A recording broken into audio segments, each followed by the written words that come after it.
what happened after American slavery and what I feel as though what should be done about the question of reparations. But when people think of reparations, they think of black people. The first thing they think of is 40 acres and a mule. And most people think, well, what is that? Where did that come from? And what does it mean? So within the black community, what it means is a continued kind of recognition of the promises that was made and then broken by the federal government after slavery. So the period after slavery, you have Reconstruction, where there was supposed to be, just a new order, a new way of doing things. The country was supposed to be reconstructed into something new. And where this famous kind of phrase came from was from General William T. Sherman, who is credited with making this statement. It was a part of his Special Field Order number 15. So many people may say, well, what is the origin? Where did this come from, and why do people bring this up? But what is the source of this, really like historical and often used phrase by black people? So Sherman, he was a Union general, and he met with the Secretary of War, Edward M. Stanton, who met with about 20 black leaders in Georgia. And one of the things that Sherman wanted to do in creating this kind of commission of black leaders, and he had really two main kind of points that he was trying to make.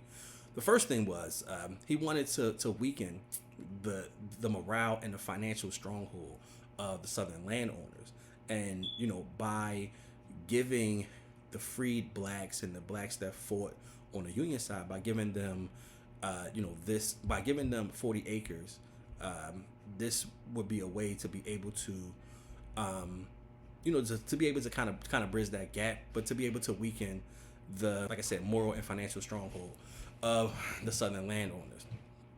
Also, to provide, for the millions of newly emancipated black people who either followed the Union into battle or who were set free by the Emancipation Proclamation. So, giving those black people, the ability to, to have land and to be able to be self-sufficient. The actual text is broken into 7 parts with three pretty key takeaways. One, there was highlighted land in this field order that will be set aside for newly freed blacks. Number 2 is this land was supposed to be governed and run by black people. And number 3, the plots that were set aside was about 40,000 acres were seized. And what was promised is they would give each slave up to 40 acres of this. And lastly, Sherman offered the army, would lend a mule to any of these new settlers. So there is the kind of history behind the 40 acres and a mule.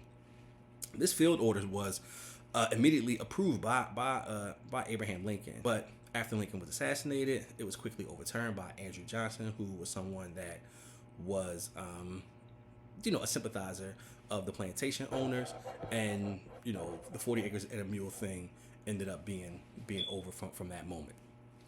So that's what people mostly point to when they say reparations were already promised and then taken away. So there is a case, and there was a case that even directly after slavery, there was an understanding that there would be some type of reparation for black people, but that was shot down pretty quickly. So the question that most people say is, what's up with reparations today, and why is it something that we should even be having a conversation about?